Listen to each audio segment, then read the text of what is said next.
Buddhic state is visually, if you like, the point between the eyes, where a person really concentrates when they're struggling to understand something. You know, when I'm listening to a lecturer, I'm focused utterly on him. But someone can come in the room and go out, I refuse to notice it. The Buddhic state perfects receiving enlightenment. Okay? Which is what that visually, it's the third eye. It's the enlightenment, the intuitive enlightenment. This is the top of the lower rungs. Like Pythagoras or Pharaoh, you wear a headdress, a crown, indicating something about you're now majorly developing your next stage, which is the relational stage. First off, it's simply the perfection of things like justice, which is just the increase of the rational, causal and mental understanding, you see. You're an excellent ruler like Pharaoh.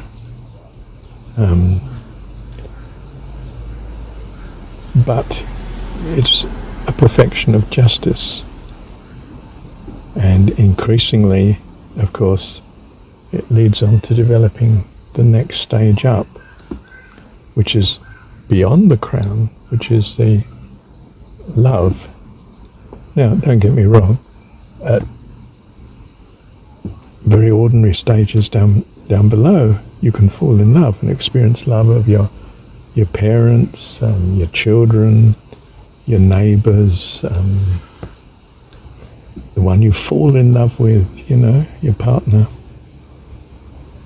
So it's not that it's all or nothing. You move one step specifically and that's the only one you develop. You're developing all steps at a time, but if you like, a more childish person in spiritual terms is concentrating more on getting the lower rungs separated out and you know, understood properly and perfected. The work is there, but that doesn't mean to say you can't be effective on higher levels. So you've passed, if you like, majorly doing the Buddhic stage. You're now majorly at the crown stage, which is civil, relational to others, your community. You're an excellent citizen, you see. Leads on to, of course, the next stage up, which I've just called love. Your love is extended not just to, if you like, all citizens, but to all creatures, all life. You have an empathy.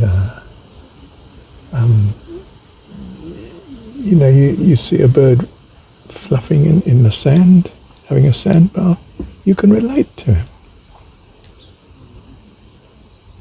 You almost, you know, I was talking to a pakeko on the hedge when I first came to New Zealand. I'd not seen pakekos before, and this little soul came along on top of the hedge near the Waitomo caves, and I was talking to him, if you know what I mean. I was, you know, wow, you're a sweetheart, you know.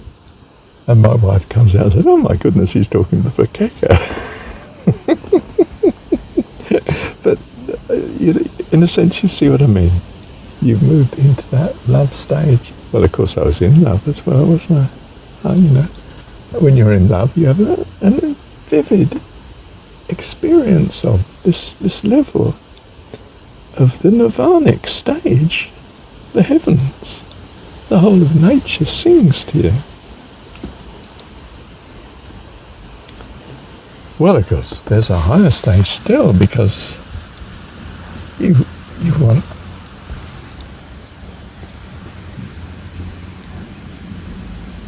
this chap on his is it a walker, but it's got a sort of float beside it. He just turned it over. And how he managed to turn it over, I don't know. The float's supposed to keep it stable. Anyway, he's very wet, poor soul. He was completely under at some point.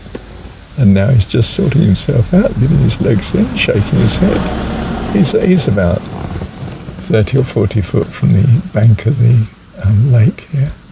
And he's gathering himself together. Seems all right. Hasn't hurt himself. Yes, he's picking up the paddles. Where was I? Yes, you want God to exist. You just long for him to exist. You realise you love him. You're so full of gratitude for all the goodness, the joy of living, the joy of loving. It's extended now, your ego, not just to many other people, but now you want to include God.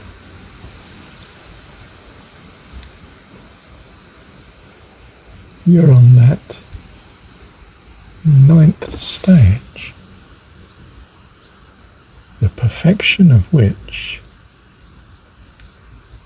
leads you into the 10th stage. Now, that's where I hesitate. I want to be a wonderful friend of God. I don't mean the only one. To be one of trillions is just fine by me. We'll just love each other's company. That's perfect. But that's the idea. For I believe at this stage that God has created life because he didn't want to be alone. Right. If I totally merge with him, he's alone again. You could say we're alone, but it's just I, if I'm totally merged. So I want to hold off to be an eternal, I was going to say perfect, but say complete friend of God. Anyway, that's an aside, isn't it? And you might think that's completely cuckoo.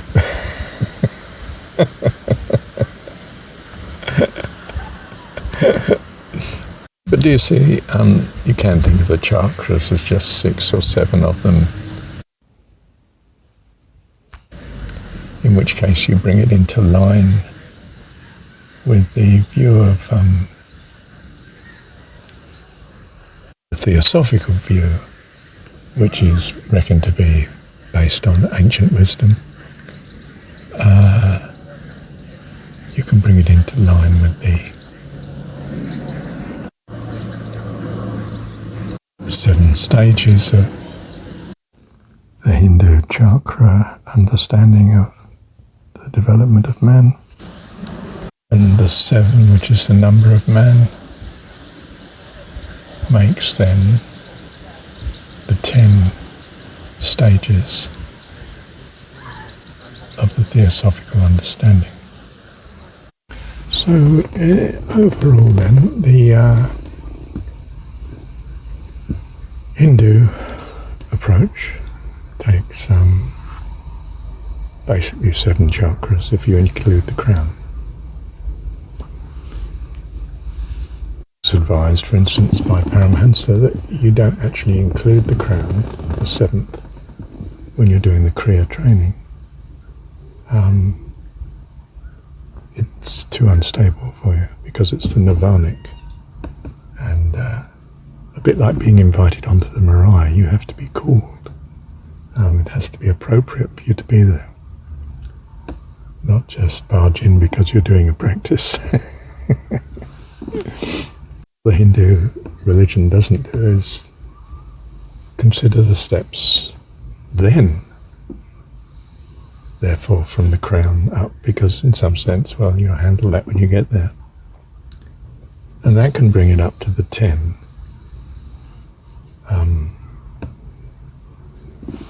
You go from the crown, which is the 7th chakra, so to speak, to the next one up, love, which would be the 8th, which is ideally extended to all, which brings you into 9. Remember, love the Lord thy God with all thy heart, soul, mind and strength, which is the perfection of the 9.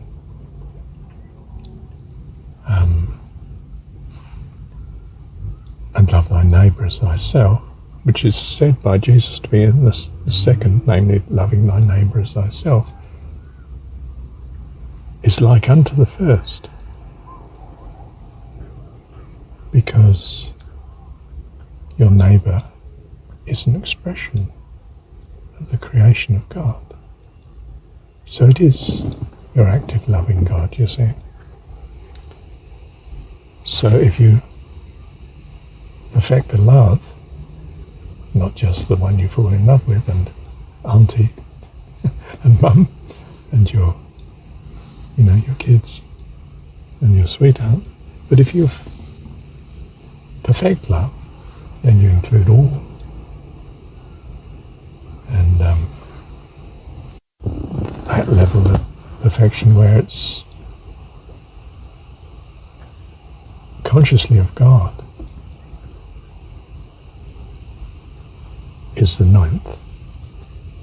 And the perfection of it, of course, takes you to the 10th, which is to be one with. So overall, we take it that the Buddhic stage is that intuitive transition,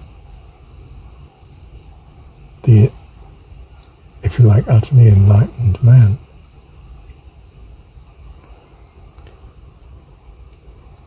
But that moves him into the nirvanic stage. Something close to what the Tibetan understands by the Bodhisattva vow, which was to say, I won't relinquish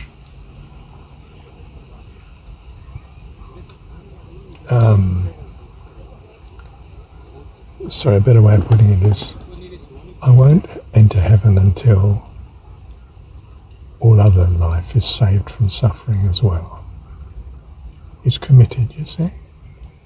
I'm not going to take that final step until I know that all other life has taken it.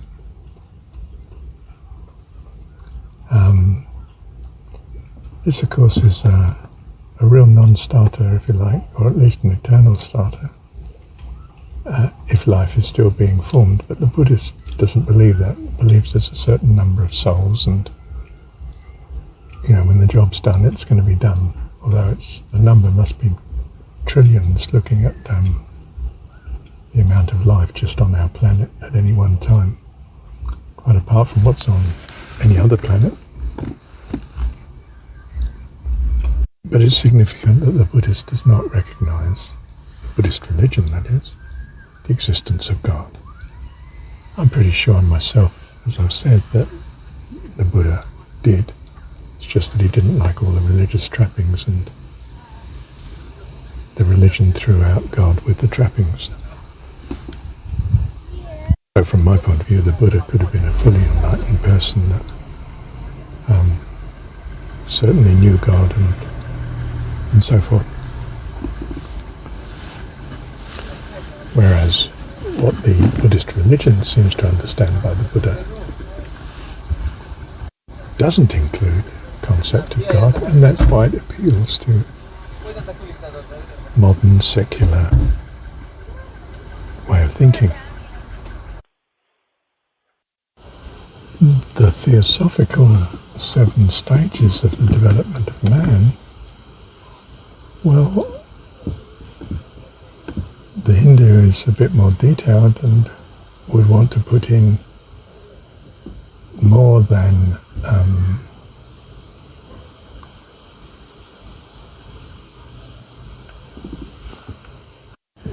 more than the 3 stages before getting to the Buddhic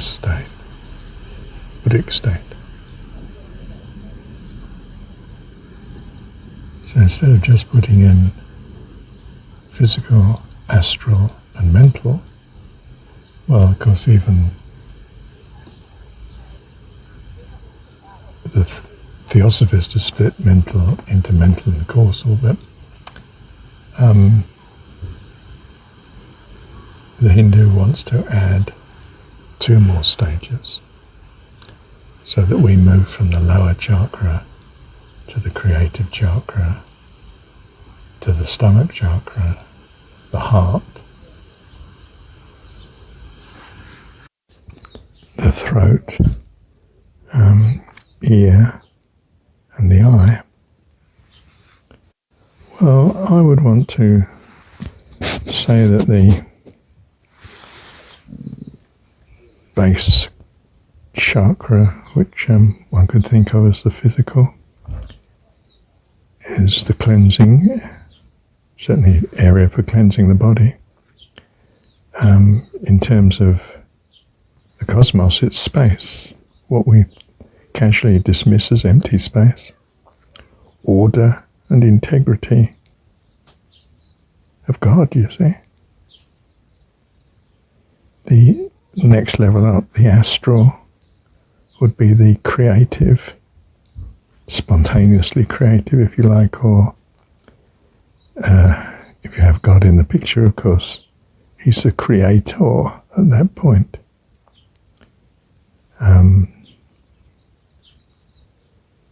Next up, the ancient wisdom, the Theosophists, would have the mind,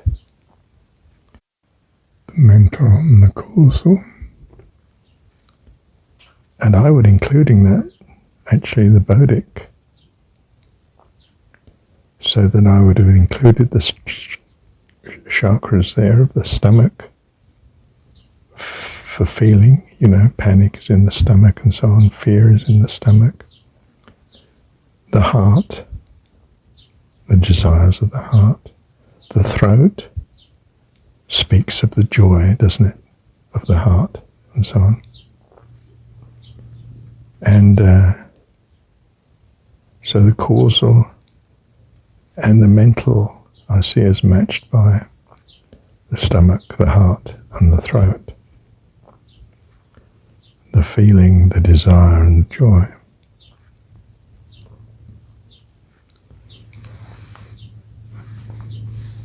And the Buddhic, which I see as, if you like, the top of the three parts of the mind, mental, causal, Buddhic, I associate with the ear and the eye. The ear, the hearing, and the eye, the seeing. But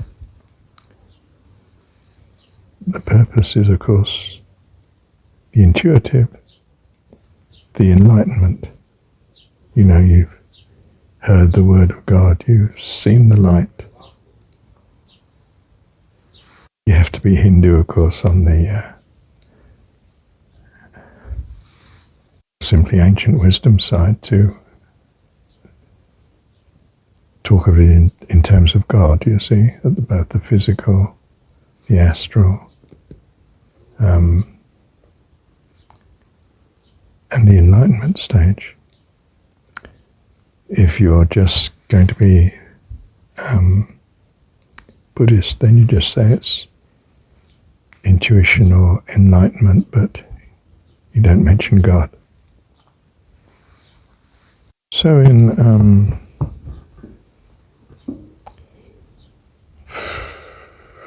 theosophical terms, the mind receives the Buddhic enlightenment, thoughts direct from God. But as I understand it, not all thoughts. We haven't really mentioned love.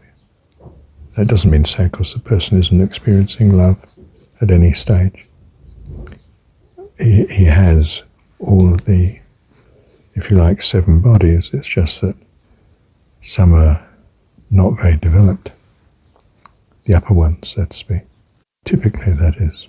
The intuition of the Buddhic level, the enlightenment, is the transition stage. From there, we pass into the nirvanic. I'm sorry, I got the numbers out of order earlier. For the Hindu, the 7th chakra would be the eye, the third eye, if you like, in the forehead. The eye of intuition, which is clearly the Buddhic scene.